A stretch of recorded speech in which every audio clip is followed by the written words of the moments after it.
he's not an escape artist. But it's like, honestly, sometimes he's just as good as Deshaun Watson. I think Deshaun Watson is the best. And you watch Tom Brady in that pocket, man, and sometimes you can't tell the difference. You can't. Mike, are Tom Brady's shoulder movements an underrated ability of his to avoid these sacks? You know what, Jenny, I don't think it's underrated. I think it's evident. We've seen it all season long, and the biggest reason why the Tampa Bay Buccaneers have had the success they've had down the stretch after the Chicago game was because of Tom Brady and his movement in the pocket. And, you know, he's just not sliding. He's moving with conviction. You know, he's pushing up. He's pushing out. You know, he's putting himself in a position where he can keep his eyes downfield and not feeling under duress and not panicking. And sometimes improv is not just getting outside of the pocket or pushing up and scrambling to your right. It's the subtle movements that, you know, we have to practice numerously. And, you know, on a lot of different occasions, you know, when you do it, you become comfortable with it, and then it shows up in the game. Being in the pocket is just a natural instinct. You know, we have our eyes downfield, and we're not paying attention to the pass rush, so it's something that we constantly have to work on. And when I look at these clips and I see, you know, Tom moving around, you know, around blocking dummies and doing cone drills, those are things that I didn't do in year 11, 12, and 13. And Tom is showing not only us, but the young quarterbacks, the next generation, how important those things are, and they need to be paying attention to it. So, you know, it's not surprising that Tom is in this game. I've seen him move with conviction, you know, down the stretch, and it's the biggest reason why he's been able to find his receivers and the offense is clicking because, you know, he's buying that extra time that he didn't have in the first 5 or 6 games of the season, and it's paying off. Yeah, you're absolutely right, Mike. You see Tom, he does a great job of climbing in the pocket. Skip, he does a great job of holding the ball. And what he has is a sense that somebody's about to swipe, and he'll do this. He does. Or he'll do that. Yep. And but he keeps the ball here, so as soon as he does this, he's ready to throw the ball. So, okay, now I can do this. And the really good ones, like Mike says, they sense it, they feel it. He knows somebody's coming with. It's amazing that he knows somebody's trying to come with the chop and get the ball out, Skip, and he'll roll his shoulder like this, and he's like, I got nothing. And now he comes up and he throws a dart to someone. And so he does. Frank Clark said that Chris Jones thought he had him. Yeah. And all of a sudden, he's just swiping it air because he shoulder shimmied him. Yes. Right? That's exactly right. Yes. It's but Skip, unless you're a real football aficionado, you're not really paying attention like that. You're looking at guys that's getting outside the pocket and they're throwing the ball down the field, but it's the little subtleties. I'm not surprised that Patrick Mahomes has one of the better sack rate percentages because Patrick Mahomes is mobile. Well, he can get outside of harm's way. But when you look at... He's underrated mobile. Right. I agree. But when you look at Tom Brady, who's moved less than the Statue of Liberty in 250 years, and he has a low sack rate, you're like, wait a minute. But Dan Marino was like that too, Skip. It was just the little thing, he turned him, ball's gone. So Tom has done a great job of that, and it's all about, that's how you survive in this league, Skip. And he knows Tom ain't taking no hit. Skip, if you saw early in the game against Green Bay, they got it. He's like, I'm going down. Hey, thank you very much. It's about to be second. It'll be 2nd and 15, but you're not going to get no big shot on me. Nope. So here's what's amazing about this conversation to me. I have the privilege of sitting here across from a Hall of Famer in Shannon Sharpe, and I also have the privilege of speaking down the barrel of the camera to one Michael Vick, who is simply the most spectacular quarterback who ever played professional football. He was the most dangerous, exciting open field runner I have ever seen. That's just me. And by the way, Michael Vick had a much stronger arm than Tom Brady has. Yeah. That's just me.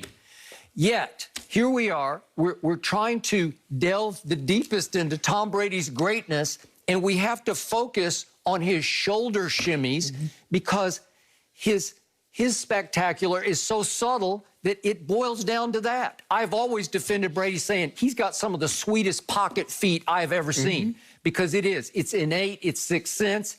I feel the rush, and I have to slide step here just to give me a split second more before I deliver the ball there.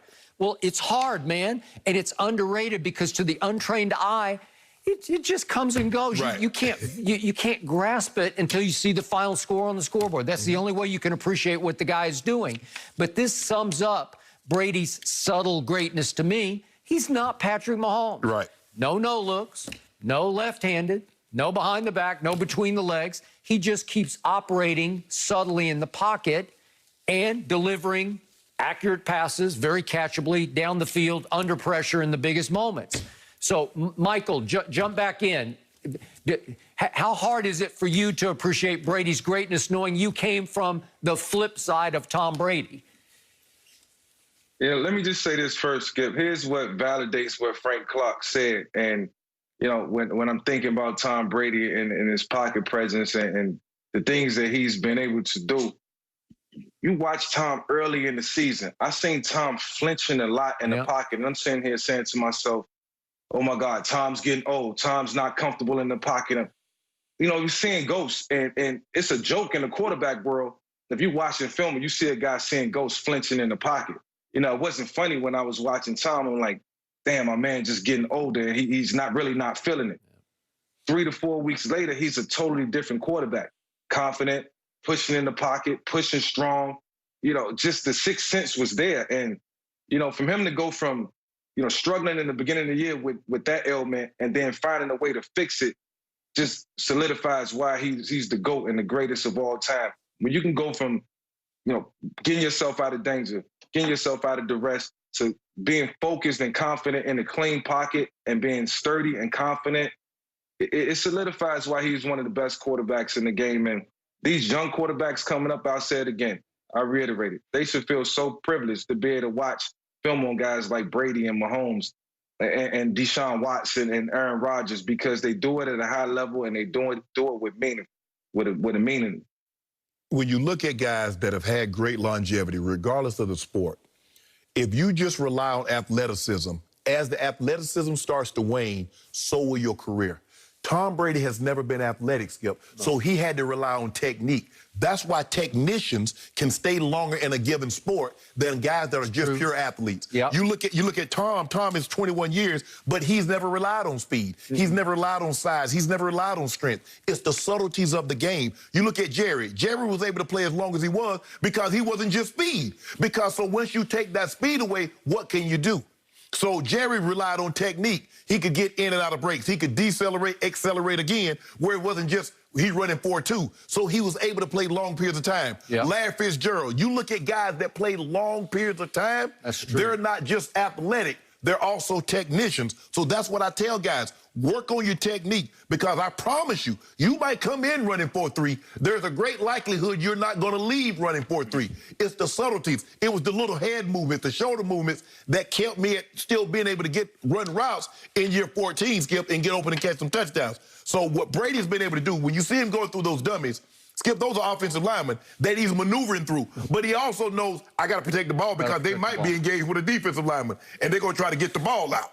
Yep. He's mastered that. He has a sense to know what's around him. Oh, I'm coming between these linemen. They're probably blocking somebody. Let me protect this ball. Yep. Very few times do you see him get the ball out of Tom in a situation like that. Okay. So, to me, bottom line, given that most people believe Tom Brady is the GOAT, he's also got to be the greatest overachiever, to me, in sports history, given that status, because he's not supremely gifted in any way, shape, or form. He don't jump high. He's not strong. He's got a little above average arm, but he doesn't have a huge arm. Right? Yeah, he gets the most that he can get out of it. Well, we know he's the slowest quarterback. All the quarterbacks that run, he's the slowest boy right now, Skip. Well, you saw that 40 he ran at the Combine. I mean, at his fastest, he was the slowest quarterback ever. Okay. And yet, what did he say? And you thought it was a joke, I think, but he said yesterday, this offseason, I'm going to work on my speed. It ain't happening. First of all, his shoes too heavy. He wear high-top shoes. You ain't running fast with no high-tops on. Nope. Message to all the young quarterbacks coming up. If you don't want to get joked, don't see ghosts. Yeah. Work on your pocket. Point. Such a good point. Mike, it has been such a pleasure all season to have you with us. We appreciate it. I hope you enjoy the game, and good luck. If you're rooting for the Chiefs, we'll have to see how it plays out on Monday. Next up for us, guys, we're going back to LeBron. Is he actually a better player than he was last year? Lakers super fan and our friend Snoop Dogg will join us next. No mercy, no mercy, no mercy.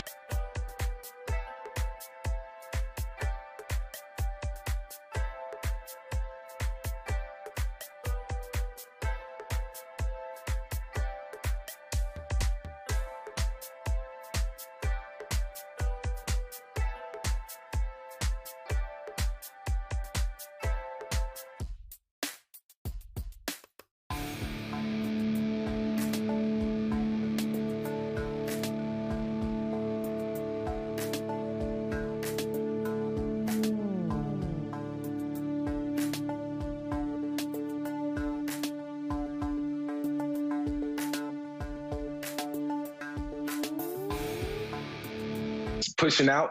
You know, he's putting himself in a position where he can keep his eyes downfield and not feeling under duress and not panicking. And sometimes improv is not just getting outside of the pocket or pushing up and scrambling to your right. It's the subtle movements that, you know, we have to practice numerously. And, you know, on a lot of different occasions, you know, when you do it, you become comfortable with it, and then it shows up in the game. Being in the pocket is just a natural instinct. You know, we have our eyes downfield,